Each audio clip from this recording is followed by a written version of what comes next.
Naaresto ang tatlong suspect sa isinagawang buy-bust operation ng mga operatiba ng pulisya sa Coronadal City pasado alas 12 ng madaling araw noong Mayo 29 taong kasalukuyan sa Purok Lower Supon, Barangay San Jose.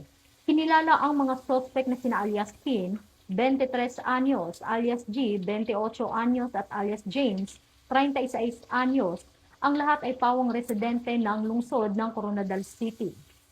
Ayon sa ulat, isinagawa ang operasyon sa bisa ng PIDEA Pre-Operation sa pakikipag-ugnayan ng mga operatiba ng City Police Drug Enforcement Unit, South Cotabato Police Provincial Drug Enforcement Unit, Intelligence Operatives ng Coronadal City Police Station at First Provincial Mobile Force Company.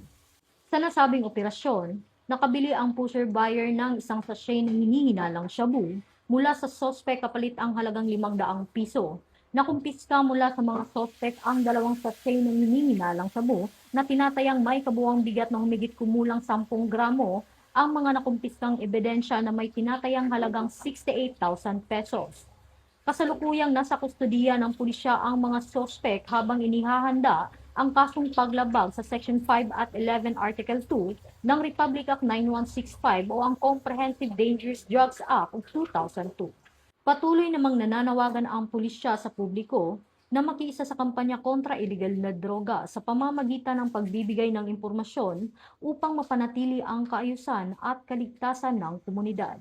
Alinsunod sa advokasya ng bagong PNP para sa bagong Pilipinas, serbisyong mabilis, tapat at nararamdaman.